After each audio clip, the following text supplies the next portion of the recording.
This event will look at how young people are being negatively affected by the fake reporting and misinformation they encounter in the media. The topics covered this evening will include media literacy, fact-checking, the role of social media in social and democratic life, and how best to protect young people from mis and disinformation while retaining freedom of choice. Almost as if this is the topic of the moment, although I imagine many of the people in this room, and certainly on this panel, have been engaged in this for a long time.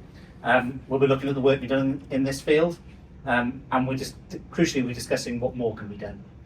And we'll challenge ourselves, I think, to ask whether we're actually identifying the root causes of youth disengagement and negative behaviour, which is so widely reported. So with that, I'll introduce myself. So I'm Lewis James, I'm the editor of BBC Newsround. For those of you who are not familiar with BBC Newsround, it's the BBC's news service for children in the UK, across multiple platforms and with an audience of an estimated 3.5 million children at least once a week in schools. And I'll introduce the panellists. First of all, Nicky MBE, who's the editor-in-chief of First News and Sky News FYI.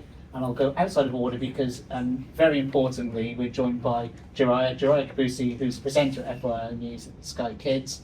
And when we come on to discuss some of the issues with young people and disinformation, as I said to Jeriah earlier, very importantly, he's the only person on this panel, and I think his entire room, who's actually from the demographic we're talking about. So you're very welcome, Jeriah, and you've got a more important job than the rest of us this evening. And then I'd like to also introduce Margaret Holborn, who's head of secondary and higher education at the Guardian Foundation, to Savannah Hanson, who is a youth engagement officer at Connect Features, and finally to Dr. Charles Kriel, who's an AI strategist and government advisor on disinformation and online safety. So if we haven't got the answers in this room and in this panel, then we're going to struggle, because I think there's a really wide range of expertise and different insights and experiences that I hope we can draw on this evening. So we read, hear and talk everywhere about the risks to young people from the media they engage with. The Netflix show, you know what I'm going to say next, Adolescence, has amplified this discussion. For those of us who work in education, advocacy for young people and children's media, this is nothing new. I'm sure that's true for all the panel and for many people in this audience. Their work to highlight the risks and to promote media literacy has been going on for years. We've seen several examples very recently looking at and highlighting the issues that young people are facing. Channel 4's recent study on Gen Z behaviours, which looked at growing gender divergence, democratic disengagement, uncertainty in who and what to trust, the impact of these trends, the lack of reliable information, the way in which Gen Z learn to judge fact, fiction and fairness as they grow older may become a defining issue of our age, they said. The loss of social cohesion, disengagement, division and radicalisation. I think crucially as well, Channel 4's study was on that. If you look at similar studies around the world, you're seeing these patterns happening in pretty much every industrialised developed nation right now. And you know, the UK is not alone. From the USA, European countries, South Korea, Japan, you're seeing many of the same issues that we're going to be talking about this evening around disinformation, and also talking about adolescents around the problem of online misogyny as well. Very recently in the news, a teacher tap survey of secondary schools contacted revealed that more than a third of teachers said that they were aware of at least one instance of misogynistic behaviour from a pupil in the last week, and 1 in 10 secondary school teachers said they were aware of more than 3 incidents of misogyny by pupils in the last week. Teachers said they're worried about the numbers of teenage boys who have been exploited by online misogyny at a difficult time in their lives. So that sets out what we're dealing with. But to strike a positive note, we're going to hear first from the panel about the work they're doing in these fields of research, education, training and news to mitigate these risks to our young people.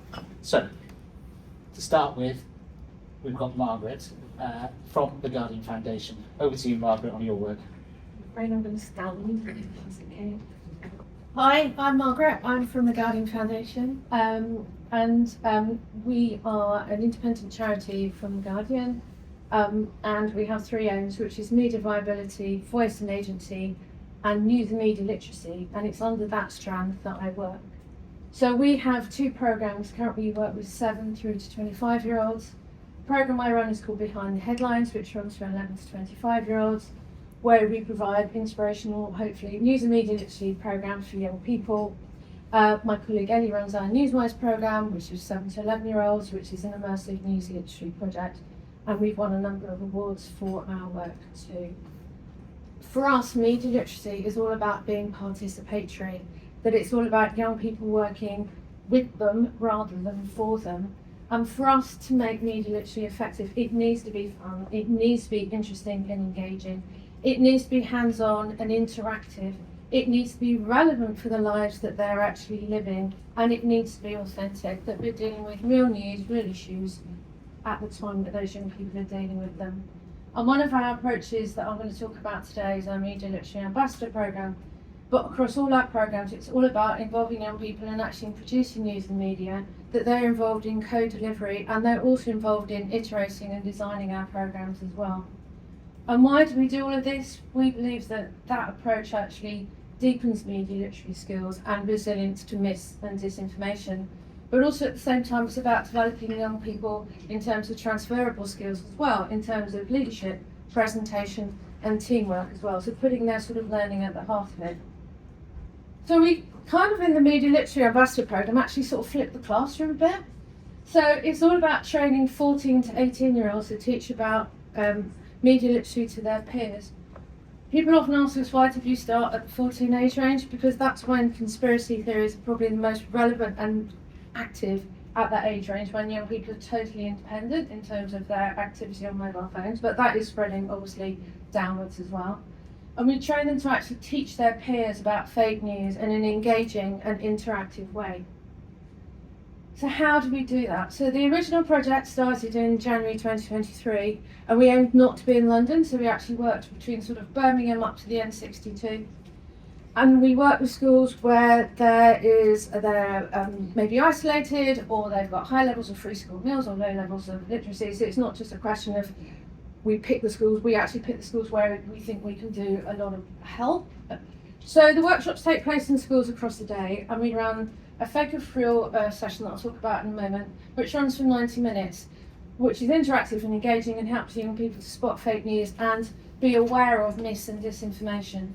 In the second 90-minute session, those ambassadors that have been selected, which is anything from 18, group of 18 to 30, we then train them to actually teach that first session to their peers with their teachers. So they and the teachers are learning at the same time. Then across a couple of weeks later, the ambassadors in groups of 3 or 4 will go out and teach their peers. They may teach their year group, often they might go down and actually teach a year group beneath them or a year group beneath that. So we've had like year 9 groups go down to year 7, but also sixth formers teach each other across sixth form colleges as well. And then the final thing that we do on the original day is that we also train teachers at the same time. So we run a teacher training session on that day. Then the ambassadors go on to deliver. We have a virtual wraparound programme where we actually see them virtually before they go off to teach their peers. And then we celebrate their success and have a second virtual session afterwards to see how they've got on. And then following on from that, they've gone on to deliver to other groups in their school. Other years have gone on and delivered the programme like second or third year. They've created campaigns in their college. And twice a year we have actual showcase. We've had them in universities where the students have actually gone to universities and networked with other media literacy ambassadors. And we also run them online, and they get to meet journalists and people that are working in the media as well, to encourage them that the media is for everybody. So a few things about that Focus for Real workshop. We picked 6 stories from the news that are quite relevant, that cover sort of different areas of fake news and true news sometimes as well. So it's not just sometimes you can put out the other way. We get them to think about and show them how journalists should work and how edit and check their stories. We get them to look at what should be in a trusted news story and the components of that. We get them to develop those questioning skills, those critical analysis skills, identify mis and disinformation.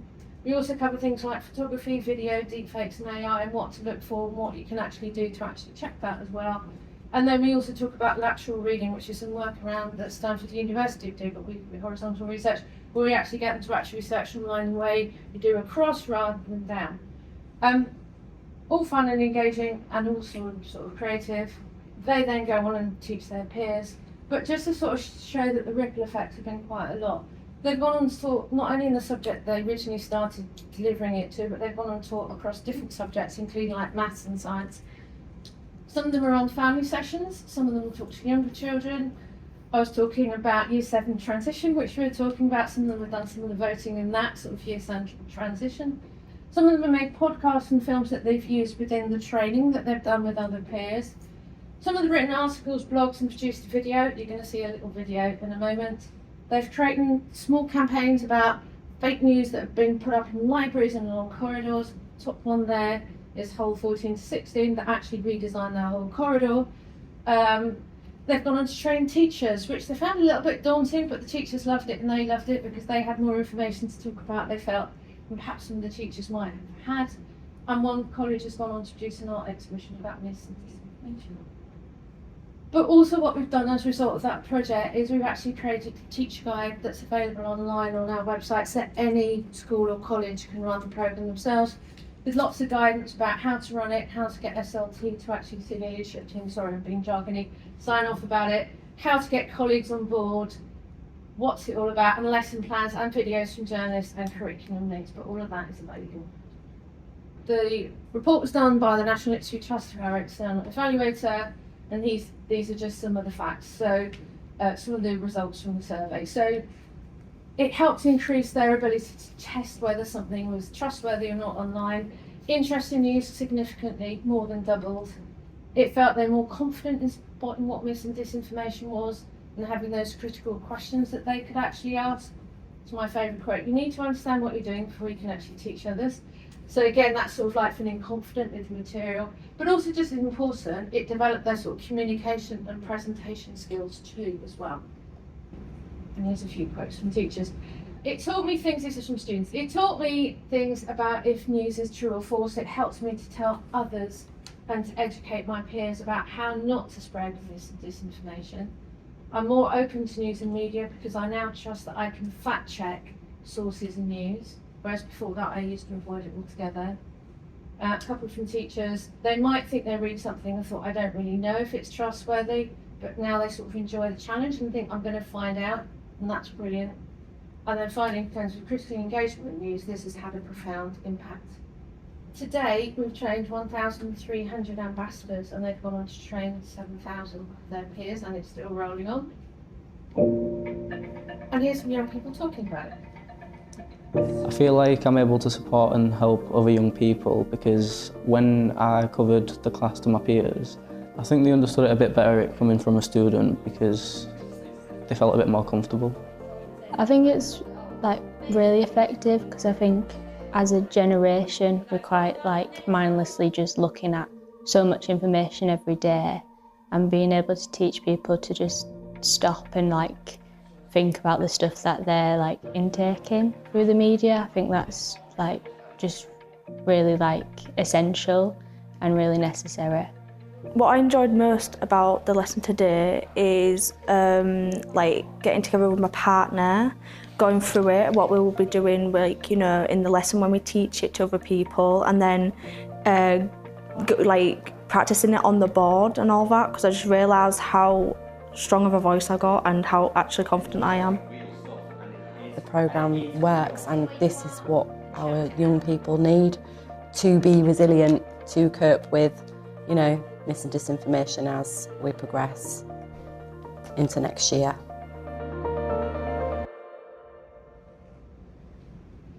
Okay, and I want to do one final little plug for a new project that we're running. So we are working with Ofcom on their Untold Stories project, and this is a joined up programme across both our programmes from 7 to 18-year-olds, where we're training young people and engaging with young people about how to be resilient to mis and disinformation, also learn about how trusted news is constructed and is edited, and sort of getting young people to actually be involved in actually reporting in their local community and creating community news. More about that to follow, but you can also have a chat with Kate about it as well from Ofcom. Thank you very, very much.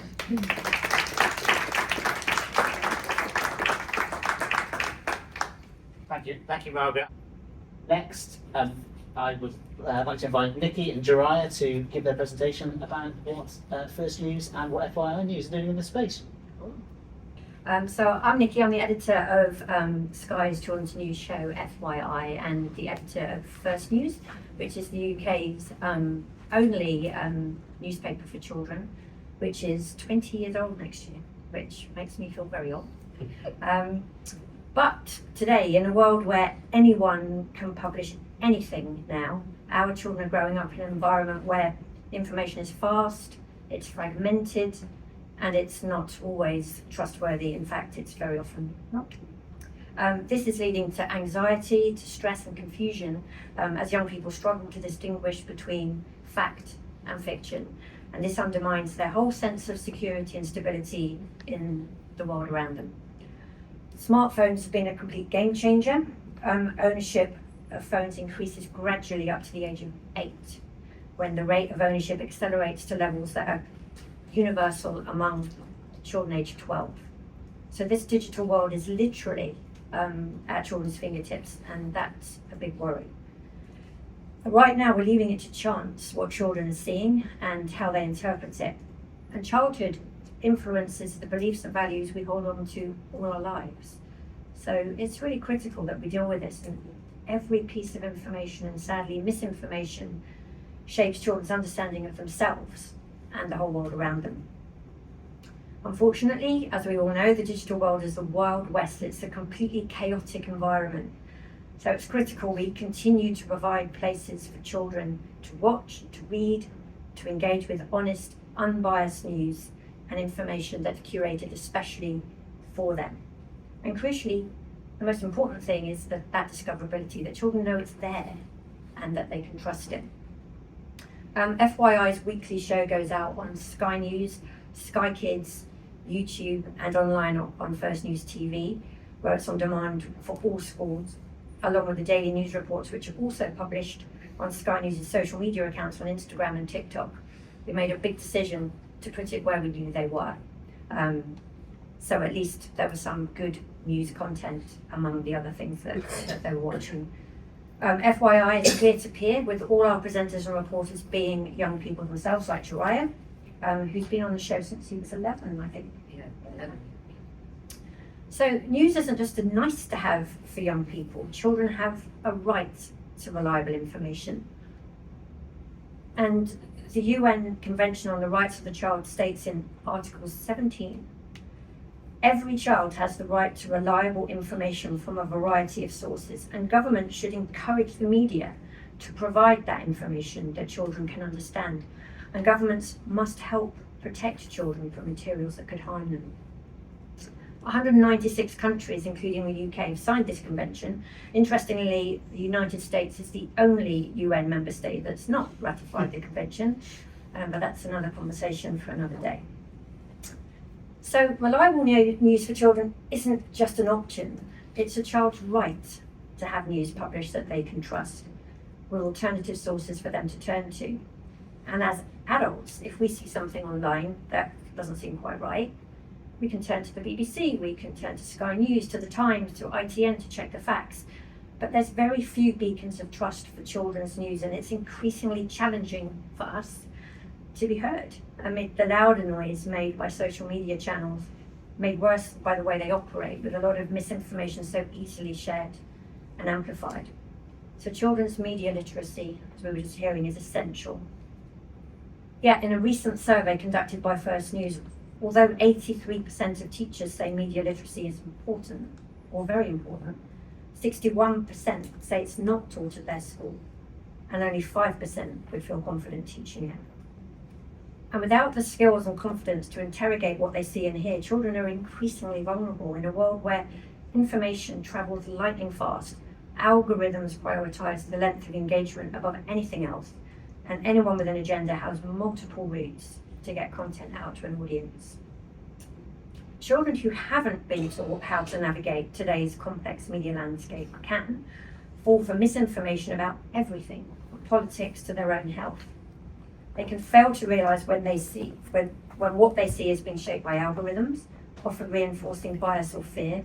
They can struggle to question sources or verify facts, and they can start to question whether anything is real. And I think this is one of the biggest problems. They tune out altogether or lose trust in all news.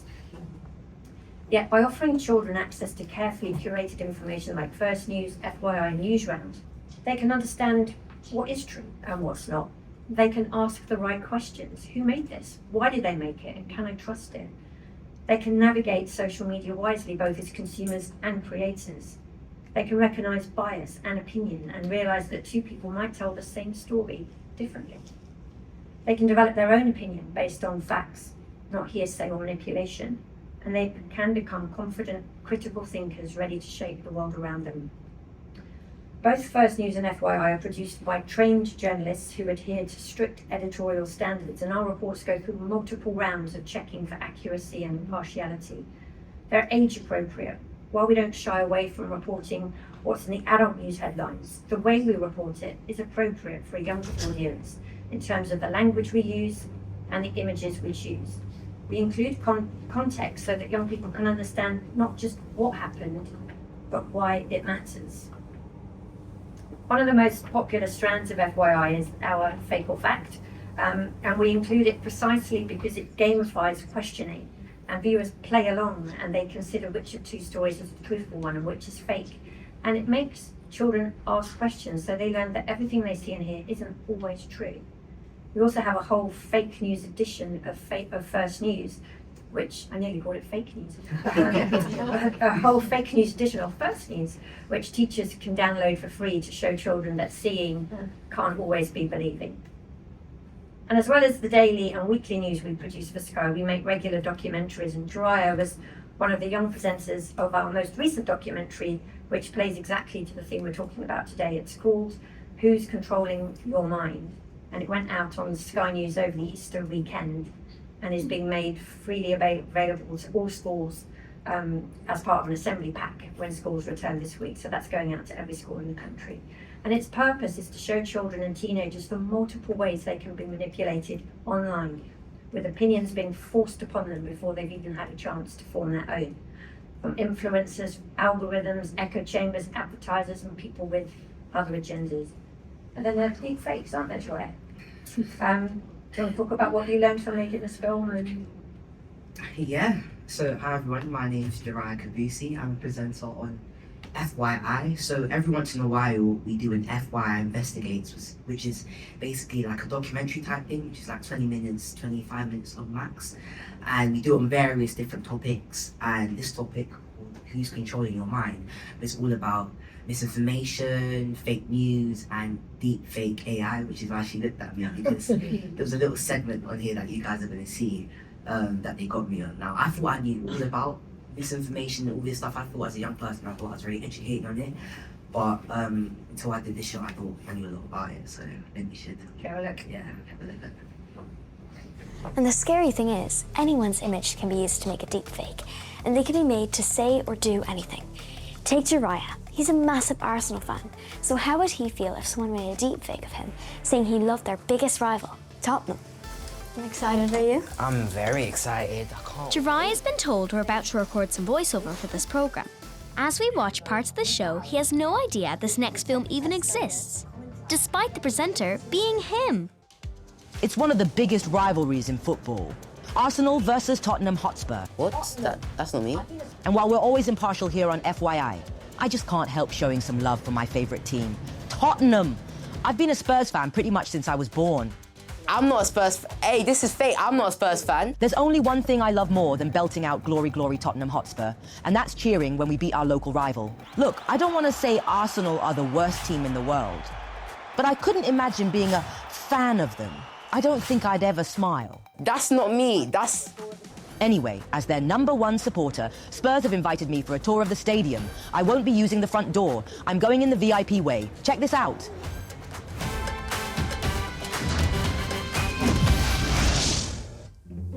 I'm not. That's not me.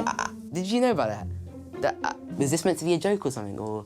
We made a deep fake of you using your image, your voice, and the background of Tottenham Stadium.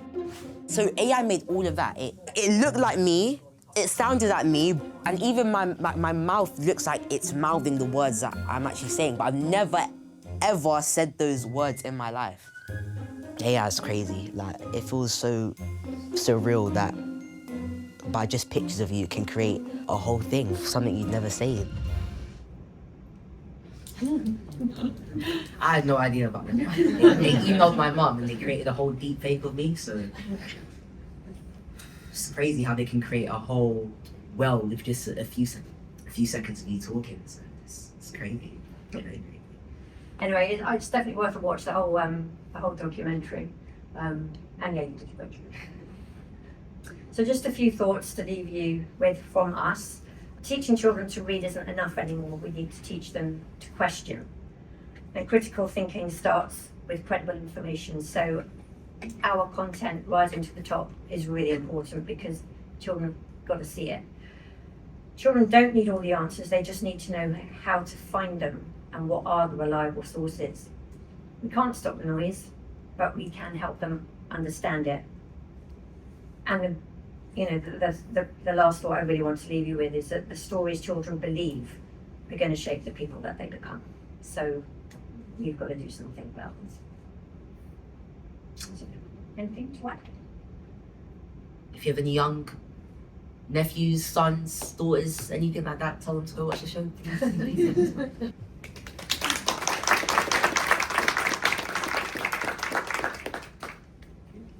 Yeah. So I just want to say, Jeriah, at least you've got the last laugh this season over Spurs fans. Yeah. Apologies to any Tottenham fans in the audience tonight, but in Arsenal, I don't know why. Last season. So Charles, there we are. So over to you, Charles. Okay, thank you. That's a tough act to follow. So I'm a filmmaker. I've made 2 feature disinformation films. One is called People You May Know, and the other one is called Disinformed. People You May Know is very much about, it starts with work that I did with the CMF Select Committee on disinformation, where we took down Cambridge Analytica, and it works its way up to 2018, when we, being the filmmakers, discovered Project 2025 back in 2018. I worked with Katharina Golian-Feakin, who's we co-direct, and she's also my wife. But she got me into this. I didn't get her into this, so I don't want anyone to think that that's the case. Disinformed was about how the primary audience for QAnon was in fact not MAGA, but it was yoga moms, and was very much about the wellness community and manipulating the wellness community into an anti-COVID frenzy. But I have a secret life on the side of that, and that's that on the side, my side hustle is that I work in war zones. I've been working in war zones for about 15 years, mostly doing countering disinformation and building local and independent resilience. I do work for NATO, UNESCO, for the Foreign Office, SCDO, and until quite recently, the State Department. Fortunately, the work that I've done for the State Department has been under the first Trump administration, so I haven't been grandfathered into illegality or committing a felony, but I'm certainly not going to be doing any disinformation work for them in the future, but as you said, that's another conversation for another day. In 2022, we pivoted to AI, we being Metrotome, which is my filmmaking company, film and television company. And in that, along with that pivot, I've become the senior fellow in AI for Symposium Institute, which focuses on strategic communications internationally, mostly international affairs. And we work across all age groups. So we're concerned at the policy level all the way down to the operational level. And it's a whole society solution that we work on. I'd like to talk about what I don't hear talked about enough with regard to disinformation, and that is behavioral design. Behavioral design is very much a part of everything that we experience online. It's what drives the algorithms that feed us content, and I can talk in detail about it for hours, but I'll try to make it very brief for you. Behavioral design is also what tends to influence us toward information that, both disinformation that misleads us, but also often radicalizes us and ultimately can lead people to acts of violence, which we witness in very big ways with acts of terrorism, down to more personal ways, which I also think are acts of terrorism, with misogynistic violence and so on. In fact, I've been advocating since 2018 that misogyny is a radicalized position, and that violence against women should be classified as an act of terrorism because it's ideologically driven. And so ideological violence is indeed the definition that we often look for. Behavioral design can be as simple as making accept a big button and making reject a very small button that's hard to find. It can be something as simple as it's nearly impossible to log off of Facebook if you are using a web browser on a mobile phone. Nearly impossible. And so you can believe that you're logged out when in fact you're not logged out. And so everything that you're doing online is being tracked, even if you haven't downloaded their app, in order to avoid the data break, that's the data harvesting that's happened there. Behavioral design can also be a deployment of weapons grade influence, and that is in order to influence people's behavior or to influence their opinions about issues of national importance, about issues of war, or about issues of relationships between men and women, and relationships about sexuality. These are often deployed under the excuse of engagement on platforms that are optimized for engagement. Well, engagement is another word for profit. And so these things are deployed in the interest of profit, but they're also what sucks both adults and children into addiction loops. And they're loops that people will never get out of again. I'm going to see if I can improvise my explanation of addiction loops because I think they're really very important. I usually operate from a slide on this one. But if you have an addiction loop starts with a trigger. Something will trigger you. And then based off that trigger, you'll take an action. From that action, you'll get a reward. And then contained within that reward is the seed of the next trigger. So my trigger might be that I'm feeling lonely, and the action or I'm feeling isolated, or I'm feeling depressed. The action that I might take is I reach in my pocket and I open up Facebook or Instagram or TikTok or wherever I happen to be at the moment. The reward I get is information, some kind of information there, disinformation, real information, malinformation. And then the seed is that I react to it. I take another action and react to it. So I might well like something or dislike something or post myself and put my phone back in my pocket. But that's triggered the next action that I'm going to take, which is to get my phone back out of my pocket again and see if anybody liked the or the comment that I've put up there. Okay. Now, none of that is addictive, really. It's just a cycle. But what makes it addictive is that it is both variable and it's intermittent. So we don't know what the reward might be. It might be a terrible reward in that nobody's done a thing, and I'm shouting into the void, which lately happens to me a lot. And in fact, I've been banned from Meta products for several years following a study that I did on online political advertising that we presented at Stanford. And within 48 hours, I was banned. So that's unfortunate. But you can still find me there because I have a developer account. It can be anything from that to somebody wants to friend me and they're really hot.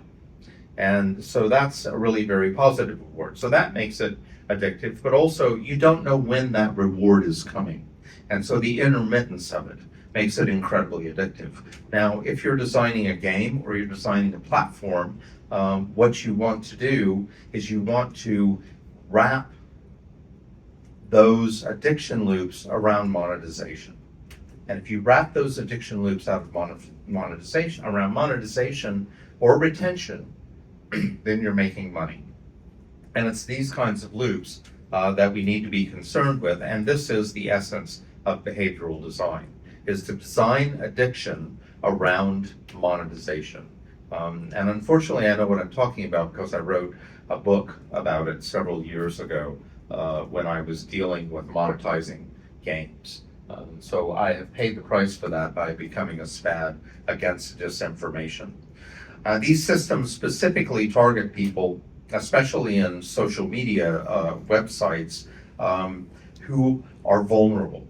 The target, so there's more than enough data about you online to find out whether or not you're vulnerable and when you're vulnerable. And we found this out very much in people you may know. And so targeting the vulnerable, what happened in the film that we found out is Cambridge Analytica was working with an organization in America called GLUE.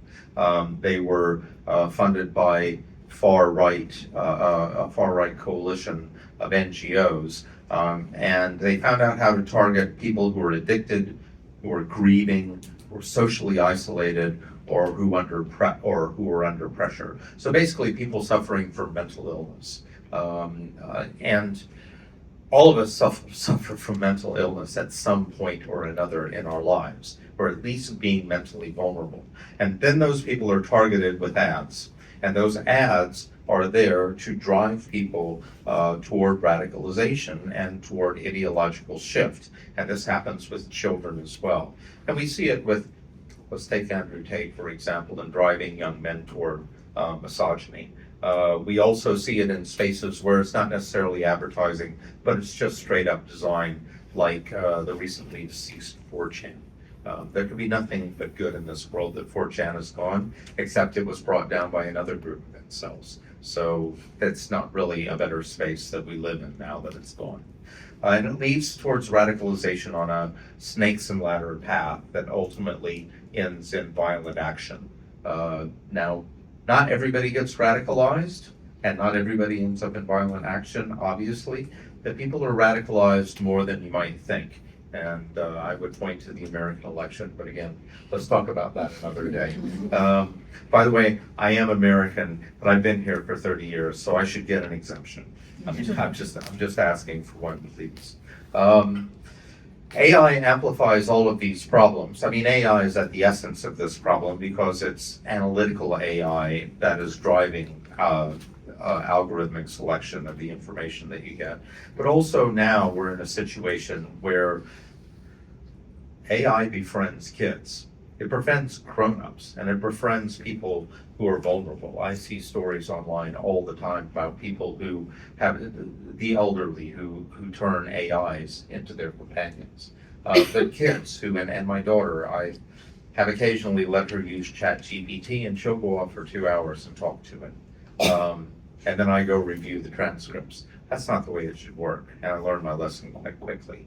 But children will get sucked into this hole as well, and it's something that we need to be concerned with. Working in the AI industry, I'd just like to note personally that I would observe a general lack of empathy happening in that space. And certainly if the AI is showing empathy, it's just faking it as it goes. But I observe a lack of empathy in a lot of the people who are working in that space, and certainly in the CEOs and their concerns.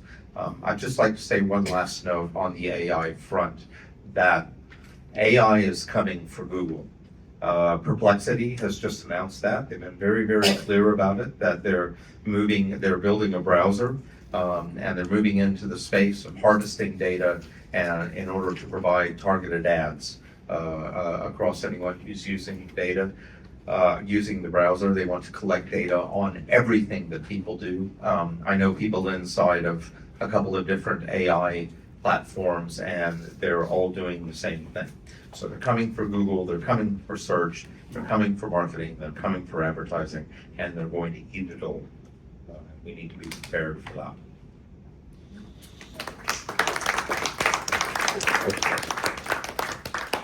Thank you, Charles. Pleasure. And now it's my pleasure to introduce Savannah Hanson from Connect Futures to talk about your work. Thank you. I hope this works. It's very snazzy. Hello everyone. So I'm Savannah and I'm here on behalf of Connect Futures as the Youth Engagement Officer.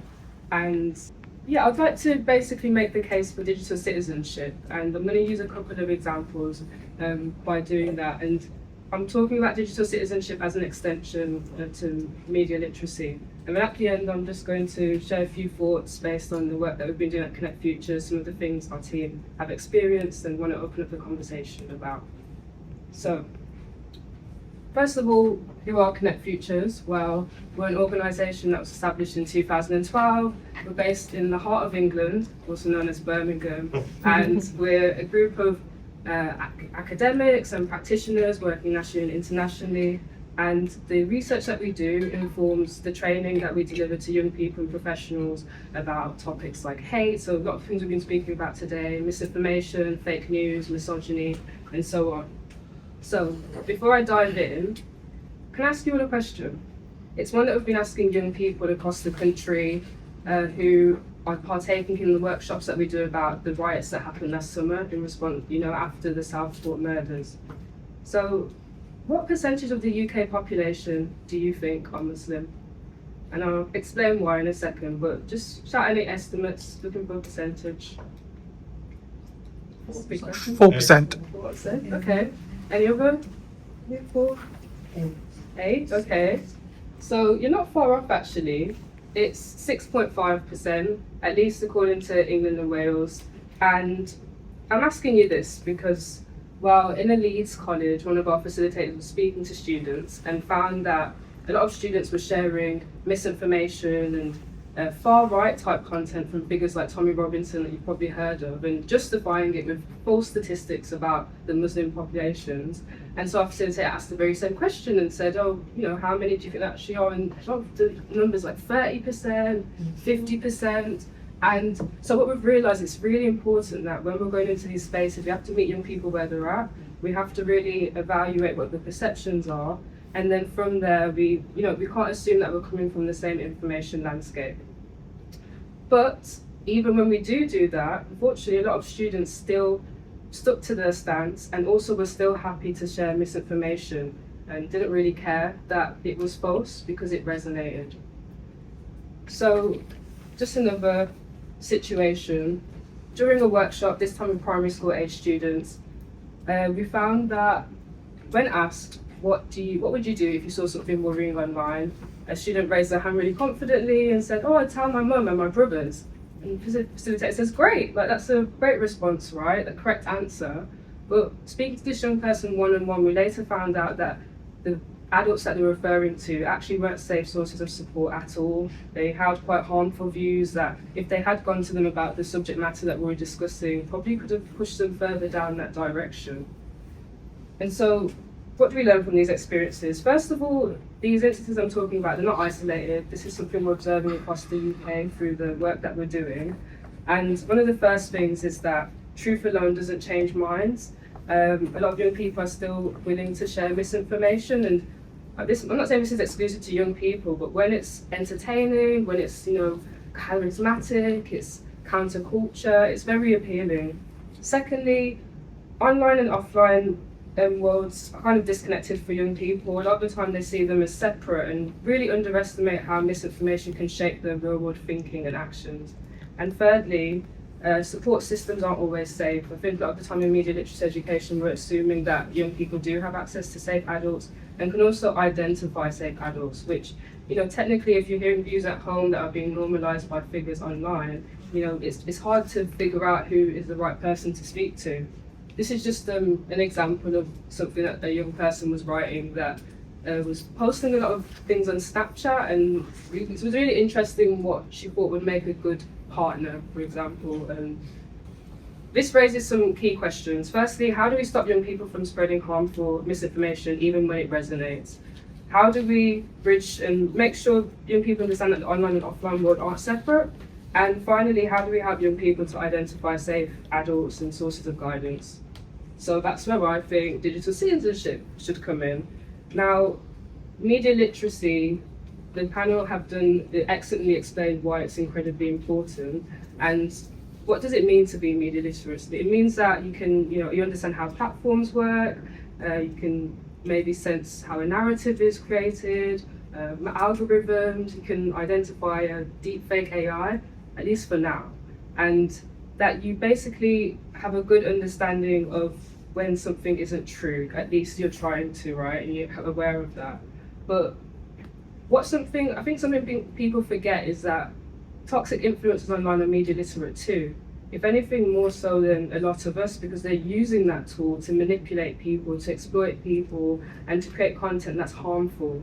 And so digital citizenship actually asks people not to just think about what's fake, but is what kind of person do I want to be online? And what kind of values do I have in person that should also exist online? Do I value respect, accountability, and still truth, but the empathy as well? So I'm going to show another example where fellow panelists can probably relate to this when I say that we've been flagging up the issue of misogyny and online radicalization for years now, and Charles spoke really well to it just now as well, thank you.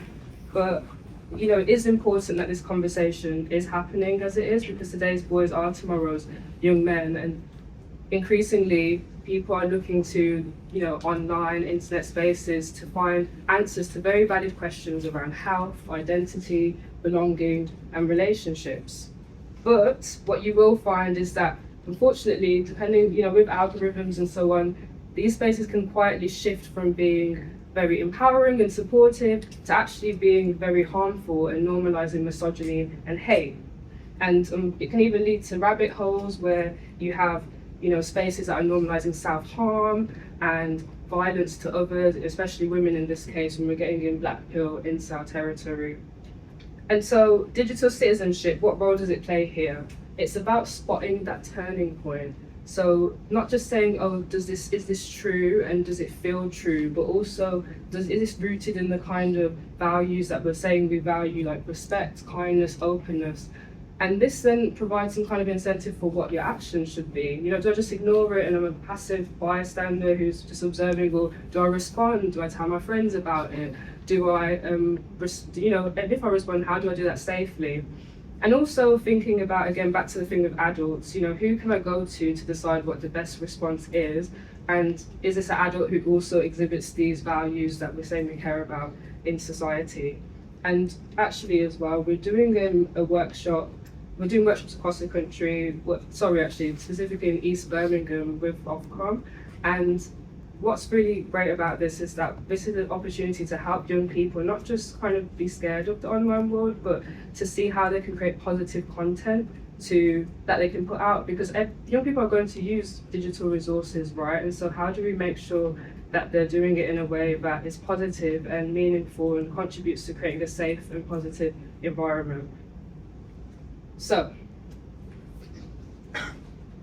just my last few points then. I'm just going to give a quick snapshot into what a lot of our facilitators at Connect Futures get up to week in and week out. So we're often in schools with 150, 200 students in a room, 60 to 90 minutes to make it count. And you have to have high energy. And if you don't, and the young people can sense it, they'll let you know within the first 2 minutes. And so it's really important that, the content we're putting out there is interesting, the way that we talk about these topics is engaging, and that's where we also start to see what lands and then also what urgently needs to change. So I have a lot of thoughts on what needs to change, but I'll stick to 3. Firstly, I think everyone agrees that we need to equip and support teachers a lot better. Teachers really, really care, but it's quite unfair to expect them to deal with these complex topics alone, right? Because they're already overstretched. And so when there's conversations around adolescence being shown in classrooms, that is where we kind of come in with helping teachers with navigating those conversations. And so, with our expertise, lived experience, and relatability to young people, it can be very helpful. But saying that, one-off workshops alone is not enough. And so secondly, that's why we think it's really important that media literacy should be embedded nationally. And so that stat around 61% as well is crazy. I think to think that it's not as widespread as it should be. And this is something that policymakers need to deal with, right? But also I think people working in media can start to think about ways that content can be more up to date and relevant, and actually aid that learning that can happen. Because when I think of the stuff that was shown in school, those cringe 90s videos, like during PSHC, things like that, we have to do better. And I think the best way to do that is by including the target audience in the production, right? And so that's why, finally, last but not least at all, I think we need to centre young people. Didn't plan to have you in the centre of this, but it's really important. Like, as a young person myself, I am Gen Z, I promise, just on the older end, but it is really important that we're not just spoken at, that we're included in the conversation. And co-creation works really well when everyone's there at the table working together. And I think that's when you get the most honest, relevant, and also sustainable solutions.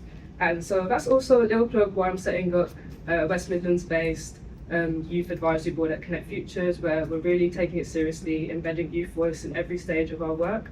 And so if anyone has any questions about that, or just youth voice in general when it comes to this space, then I'm more than happy to speak more on that later. But thank you.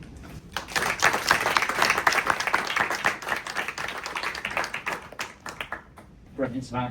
Thank you so much. So I thought just before sort of open up the discussion a bit more, I thought perhaps it'd be worth starting just picking up on a few things that people have spoken to, and there's obviously some common themes across what everybody's saying here. But I thought it was really interesting. First of all, Nicky, what you were saying about trained journalists make Sky FYI Kids and First News. Same for us at Newsround. And I've just remembered I should actually, because I'm wearing two hats this evening, I should. Because as well as being moderator this evening, I do work for the BBC, so I should give an overview of what the BBC does in this space. So I'll do that now, forgive me.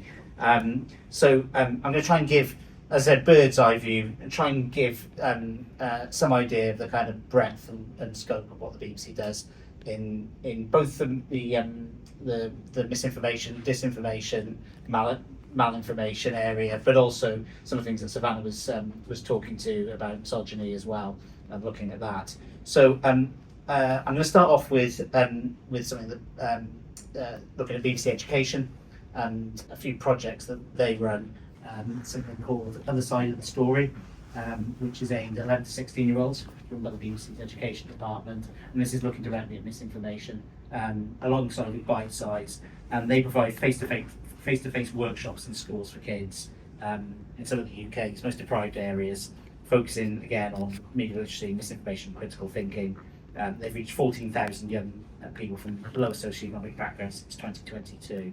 And their evaluation, similar to yours, Margaret, actually, shows that 96% of students said they were more able to spot fake news.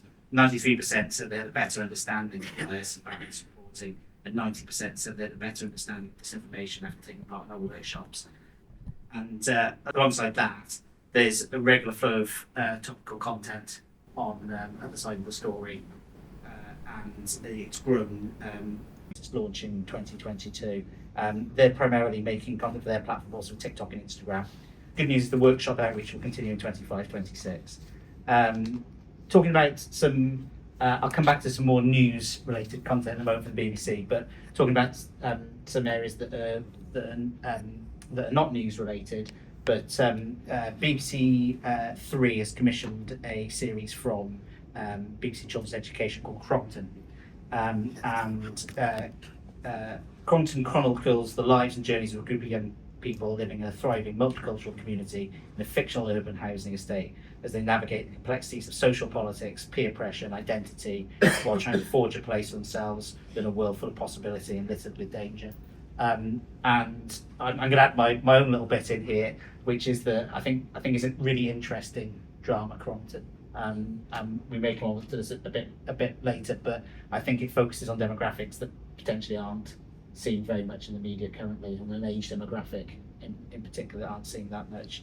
Talking about other children's content, Jamie Johnson FC, which is a long-running CBBC drama, aged at the 7+ area. So this is exclusive to this gathering, but I've got this information that the BBC says to show it's already well stocked with positive male role models, but next year we'll see a regular character have his head turned by a false prophet who's seeking to blame women and girls for his struggles before returning to the support of his team and coaches in a positive celebration of maleness and what it is to be a boy. So there you are. You got that exclusively tonight. Then if I can turn to news, BBC News has put a lot of resource into the disinformation space and challenging disinformation space for some time. Obviously, the launch of BBC Verify some time ago. I think BBC Verify is evolving all the time. One of the things it's doing is looking at verifying information in as much as real time as possible. I can pick a couple of examples myself from that, but in the Myanmar quake and the aftermath, you had teams of journalists in the BBC who were identifying AI generated footage that purported to show destruction from it. Now, on the one hand, you might think, well, an AI generated footage of destruction of an earthquake may not have that bad consequences, but from what all of the panel are talking about, and we won't come on to this in a minute, the consequences of audiences and the population at large not being able to trust any information that they saw. And I saw some of these AI generated images, and they were, at first glance, particularly when you're scrolling through on a feed, I could see how I would not be able to pick it out. With a bit more careful examination, knowing that it was coming because my colleague had sent it to me, I could go, yeah, that looks a bit AI in places. But on a feed, I'm not sure I would, and I'm a professional in this area. So that's what BBC News is doing. Lots of effort around there. Newsbeat, which is the BBC service for 15 to 24-year-olds, is very much in this area. They've done a lot of work on misogyny and online misogyny, a lot of work on the Tates, a lot of work around that, and hearing a lot from that audience, and having some. This is again my view of it, but I would say having some quite challenging discussions around it, hearing from people who not only are susceptible to some of that messaging, but are willing to advocate for that messaging. I think that's been quite powerful from Newsbeat. And then finally, I'll keep this brief, I promise, from Newsround. But we've been looking at this, from probably 2016 onwards, and it's been both fascinating and some ways terrifying looking at the evolution of things over that time. I think at Newsround, our approach is similar to many of the people on this panel, so I won't repeat what other people have said. But I think as well we've tried as a news service to keep across and keep abreast of the latest developments in this area as it affects our target age range of 6 to 12-year-olds. And I can point to an example from last year where we were looking at AI generated pseudo educational content. This was AI generated content that purported to be information about things that kids would be interested in, space, volcanoes, but it was entirely sort of scraped from other sources, and in the way that AI does, had hallucinations and lots of things wrong with it. We did some experimentation with some children, and despite us warning them that this could be not real, it could be fake, they still engaged with it and they still enjoyed it. And I think that's a warning sign. So as part of my wearing the BBC hat, there's a broad stretch of what the BBC is doing in this area, both in terms of content making, in terms of practical action, and I'd be delighted to know, as we continue the discussion, what people think of that, and obviously what more can be done. But I'll turn to the panel at this point and pick up on a few things that people said. So Nicky, you talked about editorial teams. That's what we've got at Newsround, that's what we've got at FYI Kids and First News. I suppose a slightly depressing question, this. But does anybody care anymore? Does anybody care that's prophetic? Well, I say anybody, I'm being a bit provocative, but do enough people care, do you think? I think that the danger is that if something is interesting and it's shareable, it will be shared whether or not people believe it or not. And it pushes our buttons, right? Because it's just funny and you want to share it or whatever. And I think people, in that sense, don't care.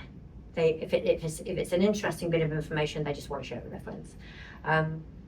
But it's important that, in terms of news, that we do care, because you know, as I said earlier, you know, one person's reporting the story may be very different from somebody else's, and actually they may both be true from their perspective. But the point is the balance, and it's the balance that's missing, and that's the worry with the algorithm, that you engage with one piece of content that's of a particular viewpoint, which say is their truth, but you're going to get more and more and more of the same, as we all know. And then that's the problem. So we do need to care, and we need to make sure that children in particular who are forming opinions that will last their lifetimes are getting balance. So we need to make sure that we do care. Thank you. And I'd like to follow up with anyone who wants to come in on this in the panel, but you know, that leads on to, you know, both you and I and probably most of the people in this room, we're heavily regulated, right? In terms of our content. Should the big tech companies be regulating the content they make? We've got the regulator in the audience. I suppose two-part question. Well, let's do the first part first. Should they be regulated? I don't know if anybody wants to come in on that. Spent an awful lot of years trying to regulate them. Yes, absolutely, they should be regulated. There's no reason why that shouldn't be the case, and especially as this medium becomes more dominant. So imagine television or radio, and we were all being overwhelmed by television. But radio was regulated and television isn't yet. And television would make the argument, well, of course, you know, as Mark Zuckerberg did to Congress in the United States. Someone mentioned regulation. He said, well, we are regulated. We regulate ourselves. Well, you know, the internet's been able to do that since about 1993, and I think it's time for us to try something else. But I would also add to that once you regulate, you then have to enforce. Regulation without teeth is worthless. And you know, we're largely in that situation right now. Just regulation is, the reason regulation is so hard is because politicians win office off of social media. And they want to regulate, but they would like that regulation to come in after the next election so that they can use the same techniques they used in the last election in order to get there. And you know, you said something earlier about developed nations largely having this issue, but you don't have to be a developed nation to do this. I ran the first international survey on online political advertising that got me thrown off Meta, and countries don't have to be regulated in order to be in huge disinformation bubbles that are caused by online. Sure. Yeah. No, I take that point. I think I was talking specifically about the gender divergence. You know, in terms of social as well, which I'm sure we're going to come on again. Does anybody else want to come in on that? Should they be regulated? No. No. I think you already answered it, Charles. My next question is, will they be regulated? But I think you've already answered that question. I'm in the media literacy team. Yeah. But I would say that the Online Safety Act is seen as a piece of regulation for online services. So maybe not regulated in the way that the panel might like to see, but there is regulation being. And there is a debate about how effective all that would be, which is of course the regulatory powers come from government and then of course applying at the moment. But there is a regulatory regime in place. Protection of children was all details were published. Well, I've been in a lot of the rooms when members of parliament were discussing that, and most of the proposals are not in the regulation. Thank you. Well, let's. You know, it is the topic of the moment. Is the drama of the moment, adolescence. I had a question. You know, which I thought, given Savannah your presentation, you might want to come in, but I want to go to Jeriah first with it. I mean, adolescence. It's been highly praised, watched by a lot of people. However, it's also been critiqued or criticised in some ways for not being wholly represented the sort of boys who are most susceptible to this messaging.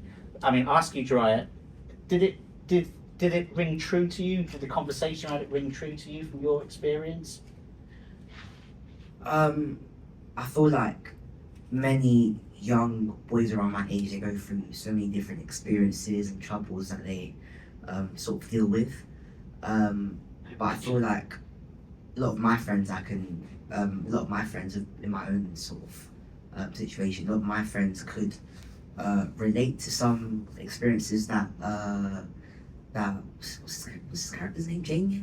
Jamie, yeah. That Jamie and some of his friends were going through. But I feel like I wanna add on a little bit about in the show that what me and my friends sort of talked about is about sort of community and having community within our sort of friendships, because I feel like with a lot of young girls around my age, they sort of have their own kinship and build their own sort of community with each other. But I feel like with boys, we're friends, but we don't talk about some stuff that maybe the young girls our age would talk about in terms of, you know, mental health, which I think is a big thing to talk about with young boys around that age, and mental health and just other things that we don't usually bring up when we're talking to each other, that I think we should start bringing up in conversations and actually talking about and actually sharing our feelings, which you guys were talking about, Savannah, and you guys are bringing up here. But yeah, mental health is a big thing as well. But I feel like there's loads of experiences in adolescence that I feel like everyone can relate to in a way that helps. And Savannah, you were talking, you know, about the interaction between real life and the online world, and about being able to go to someone you can trust. What if that person? What in your experience is the relationship between online misogyny and real life misogyny, which we have to acknowledge exists, and you know, adolescents being critiqued for putting this example of a child who's almost entirely radicalised online. What's your experience working with young people? What's the interaction between the online world and the real world? They're definitely not disconnected in the way that young people often treat them to be. I found that, you know, the first workshop I ever did last year was for Connect Futures, that is, was with 200 students, and some of the kids were kind of jokingly, I hope, shouting at me, boys are better than girls. So it's very normalised, that language or that kind of conversation. And we do talk about Andrew Tate, characters like this, not characters, real people, like, see, even the way I'm talking about him, but quite openly. And I think, you know, the Unison study around, that was mentioned, I think, around misogyny in schools and the language people, like young people are using, it's genuinely happening. I think on Friday, one of my colleagues said that a primary school was calling them about year 6 students who were not just using misogynistic language, but even rape threats. And so the police had to be contacted, and so they're kind of looking to Connect Futures for some kind of support with that. And so it's something that we're seeing often. College I was in, Trafford, last week said, yeah, do you mind speaking a bit more on the misogyny than, you know, than we previously asked, because it's really important, like that this is being addressed in our college. And so, yeah, I think the one thing I will say is that because of what's happening in the conversation nationally, a lot of local authorities, education institutions are kind of pivoting and only want to talk about incels and misogyny, which it's helpful, but also it means they're kind of acting like far right stuff that we usually talk about, or anything else just doesn't exist anymore. And you know, it's not a massive problem for us because we're always intersectional in our approach and always discuss how these different things are interconnected. But equally, it's noteworthy that it's what people are asking to speak about now. Yeah. And forgive me, because you know, you've mentioned that it's all we want to talk about now. I'm going to continue, and I think for a little bit longer before pivoting away. But I just wanted to talk through some statistics about young people's academic performance and the gender pay gap. Alex new research from the Centre for Social Justice, and I want to show you this. I want you just to have some thoughts on it before I show the next slide. So we're going to examine young men and women's average salary comparison, and we're going to look at the gender pay gap. We're going to look at the rising number of young men and young women who are NEET, that's not an education, employment or training. And we're going to look at education, we'll look at early years, we'll look at the percentage of boys and girls who meet goals, we'll look at A-levels and compare their performances, and we're going to look at school exclusion numbers. and congratulations if you guess that girls are doing better than boys and young women are doing better than young men in all of those areas. So young women's average salary, this is 18 to 26 year olds, is almost 9% higher than men. There's a 9% gender pay gap. I should say for completeness that the gender pay gap does flip in the older years, and it flips later. But in this age group, it's a 9% gender pay gap, which is considerable actually. Over the last 5 years, number of young men with needs has risen by 40%. It's only 7% for women. Early years, 74% of girls meet goals, 60% of boys. A levels, girls outperform boys more than a grade and a half on average, and boys are twice as likely to be excluded from school. And I suppose the reason I showed this slide was, I suppose just to bring on to the next sort of part of the discussion, and just openly I want to go to members of the panel and to pose the challenge really: are we getting our approach to boys wrong, or is there a different approach that we should have? Is our approach to this demographic different than if you would put these figures up for any other demographic? I don't know, Margaret, whether you might put you on the spot slightly on it. I mean, what do you think when you see that? I think there's a couple of things here, but I mean, I'm not necessarily the best person to talk about this, but I mean, I think there's a societal thing and there's a school thing as well, that this is me as an ex-teacher, so this is not me from a media literacy hat, but there is a focus on rote learning and exams, and the final outcome from even like year 7, it's very much where you're going to finish in year 11. There's less work around sort of discussions, and very much some secondary schools, I feel, from my perspective, secondary school teachers have literally become exam factories. So it's very much the sort of like, and that sort of discussion based work, or that sort of experimental work, or that sort of creative side of it doesn't exist anymore. It's very much like what you can learn, how you can get through, what your GCSE. I mean, you'll be better placed to talk about this than I am, but so I think there's that. I think there's also, for me as somebody who sort of comes from a more creative side, there's a lack of, they haven't got the non-academic side of secondary sector right. So they had T-levels which didn't work, they had a whole range of other subjects that didn't work. That there's not that approach, that there's different ways that young people learn, and there's different ways that you can actually develop, and the development at different ages and different sexes happens at different times. So I think there's a whole sort of curriculum, I mean, I know there's a curriculum review at the moment, but there's a whole sort of looking at how that works. And then also going back to a point that Savannah mentioned, there's very little training for teachers about any of this. There's very little support for teachers about any of this. So I think it's quite a societal thing, but it's also looking at what happens in schools and how schools are actually approached. And I haven't got the solutions from a media literacy perspective, but it's just in terms of what we talk to teachers about, and you're more probably better placed than I am, but that sort of like pressure that happens very much, particularly in the secondary sector, and happens even lower down in the primary sector. Yeah, but I think it's really interesting that it's early years. I mean, you have to kind of say they've probably not been that influenced by the media yet, you know, and they're already being affected. But I thought what was interesting was what you said about the kinship, and I think that women generally are more supportive of one another. I can imagine girls at school are probably in study groups together and helping each other, whereas boys I think are more isolated.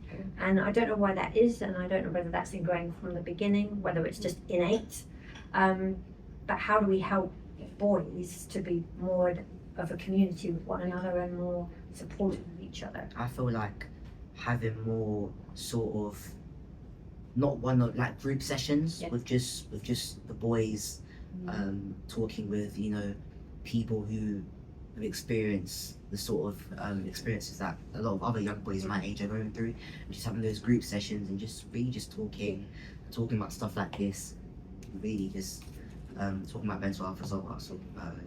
And that it's okay to be vulnerable, and it's okay to share. And I think that, you know, I think it's difficult to be a boy these days. You know, I don't know how, you know, I'm glad I'm not a boy, because you know, it's like, are you supposed to open a door or not for somebody, you know, for a girl? You know, it's I think it's hard, and I think that a lot of it's kind of changing, and I think it's quite tricky. and Charles, I see you want to come in. I mean, you were talking about 4chan, earlier on. Can I just, pose the question? Are the traditional media getting it wrong, which allows, violent misogynists and people who are radicalising online, allows them space to do it, or is it not our fault as the traditional media? We've got no role to play there. I think we could speak up more about it. I think we could encourage more knowledge about things. Often just information and knowledge about how disinformation and radicalization works can serve to help increase immunity from it. And I think traditional media has a strong role to play there, and it shouldn't cower as it's doing in the United States right now, because in the face of that, things turn. I'd like to say something about this, and it will sound off-piste at first, so I'm going to make it as brief as I possibly can. About the time that Ronald Reagan was elected, there was an organization called the Council for National Policy that grew out of the Southern Baptist Convention. And the Southern Baptist Convention was about racism and nothing but racism. That's what it was organized around. And emboldened by Reagan's election, the Council for National Policy came together with the goal of rewriting the United States Constitution by 2020. Okay? And the reason they decided to do that is because there were projections that were made that demonstrated that white male Christians would no longer be the majority in the United States by 2022. Okay, so they set out to accomplish this. Now, they have become the most powerful political organization in America that nobody has ever heard of. They failed with the last attempt to re-elect Trump. And so they rebranded to Project 2025, and they have now managed to, along with many others, get him elected. Now, they're a coalition of nonprofits and NGOs and charities. It's really important to recognize that nonprofits, NGOs, and charities are not always necessarily doing progressive, positive work in the interest of the civil society. And there are just as many doing bad work as there are doing good work. And these kinds of statistics, while it's very important that we share them, are also going to result in action from NGOs that are that have malign intent, because I'm malign as far as I'm concerned politically. And we not only have to work toward informing the public, but we have to work against these other organizations. Thank you. Briefly, because I'm conscious I want to get around, but Savannah, go, please. Yeah, I just wanted to make a quick point around how, about what we said about teachers, that a lot of the time, even though I'm the youth engagement officer, I spend a lot of times with staff who are really scared to have these conversations.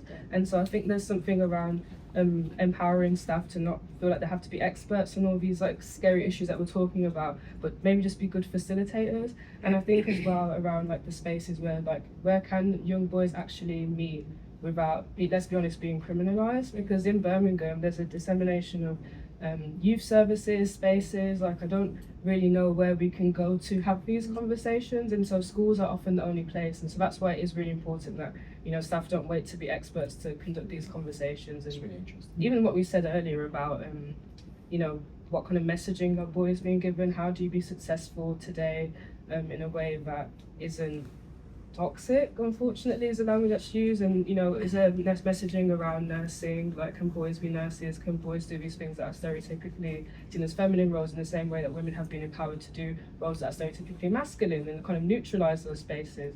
But yeah, that's what everything. Thank you. I'm conscious of time, so I want to make sure that anyone who wants to ask a question can. Question goes out to every member of the panel. We talked about traditional media, but what about non-traditional forms of media, for example, music? So I'm a big hip hop fan, and when I look at when I was 17, 18, and also being a black man as well, I listened to a lot of like Kendrick Lamar or Wu-Tang, and they would mention a lot of niche groups that until I grew up, I did not realize were extremist groups. So how are ways that teachers or educators in general can start educating themselves to allow young people to be aware of that sort of misinformation, radicalization as well. Does that make sense? While we're talking about music, I mean, Spotify is one of the great radicalizers that's out there, and they don't come under enough examination. And based on the music that you listen to, you'll be recommended podcasts. And what starts, I don't know, with a little bit of Norwegian black metal ends up with Joe Rogan often. And it's important to recognize that. Algorithmic transparency might be one answer to that problem. They're saying that Spotify has a way to figure out if people are listening to music that seems like they might be depressed. And I think there's even a message that can come up saying, "Are you okay?" And I don't know who I was speaking to, but they were saying, why don't they do a version of that for people who are listening to podcasts that are radicalized? So I think you make a good point that it's definitely how can these platforms use the power that they have, the access to that data, to what people are listening to actually make safer spaces. Yeah. Hi there. We talked about regulation. I'm just wondering what else the government might need to do. We talked about training teachers, that kind of stuff. What's your experience as charities doing things on the front line? Is the government receptive? Do they need to do more? Is it their job? Should it be civil society job? How do we strike the balance on that? I can talk about media literacy in the sense that, going back to your statistic about teach to happen, and just in terms of not having that space in the curriculum to actually teach this to young people, or for young people to be involved in it and participate in it rather than be taught it. And often it's shoved into something like RSHI or PSHE, and it's like 5 minutes on something, or we're going to do a topic about this, and it's very fragmented, and often it's taught by somebody who's literally sometimes given something to teach, and like, can you go off and teach it, and you've given it 5 minutes before. So I think there has been a curriculum review. We are talking a lot about how can media literacy be cross-curricular. How can it be something that's built across subjects? It's in every single subject. If you go through every single subject, you need to be able to sort of look at statistics. You need to be able to fact check, even with maths and science. It's everywhere. But teachers feel very, from our experience and the work and Ofcom's doing a lot of work around this as well, teachers feel not equipped to actually have those conversations or actually know what it is that they should be teaching or where to access that material. So I think that's been quite important. And I think it's sort of on the edges of it, but not enough. And quite a lot of schools may not do it at all because it's the time that they've got and the curriculum's so packed. So I think it's there's a lot more that could actually be done. There is work that's actually happening across Ofcom and the government, but the speed is an issue as well in terms of things, and curriculum tends to happen and then nothing will happen for another year because we've gone into another academic year and it's quite slow. So, but yeah, the struggle's longer term funding. Yes, isn't it? And we feel like we're seeing that a lot of young people are struggling with their research skills as well. Yeah. Like I don't know if it's because of ChatGPT and not really learning how to navigate it, but really not researching properly, actually reading articles fully. Like it's great to talk about needing long, videos and short form content, but you still need that skill. And so I think that's a struggle as well, and I think, long-term funding, because again, it's these short-term things. Even practically, we're doing a program like in secondary schools where we're trying to, again, teach young people how to use their phones effectively. Most schools have phones banned, and so how do you do that? And how do young people? How can you teach young people how to use phones in a safe space when they can't use it in the one space that you can kind of regulate what's happening? So it's really difficult, and I don't have an answer. Like iPads are okay for now, but they don't really solve that issue of kind of that guided learning. That would be ideal. You in front, please. So my question is around AI, and we're talking about things that are impacting right now that's not even about AI. We haven't got the tools to address the current problems. So how will we even address the AI side of the matter? Theoretically, I'm the AI specialist, but that just means I know that I don't know anything. AI is a problem on so many different levels, it's hard to begin, and especially while the resistance to regulation carries on. Also, most of the companies that we're talking about are US companies or Chinese companies, and the United States doesn't want anything regulated under the current administration, so that's a problem. DeepSeek, the Chinese engine that was released, is probably one of the greatest pieces of propaganda strategic communications that I've seen in my lifetime. I have often advised governments, well, why don't you train your own AI with your ideology and release it in English and make it free, and then China did it. So it's a real issue there, and people work to radicalize AIs as well. So there are operations to game the AIs, so they're putting out disinformation. We're in no place at all to begin dealing with it until we actually start properly regulating data, and the majority of the world is not doing that. This has been an incredibly engaged conversation. And I'm not surprised by this, but it feels like we've only scratched the surface of everyone's work here today and what they're doing. I'd just like to say, first of all, thank you all for coming and giving up your time on a Monday evening, and most of all, thank you to all the panellists for all the insight, all the wisdom and the engagement they've had with this topic. Thank you for your time.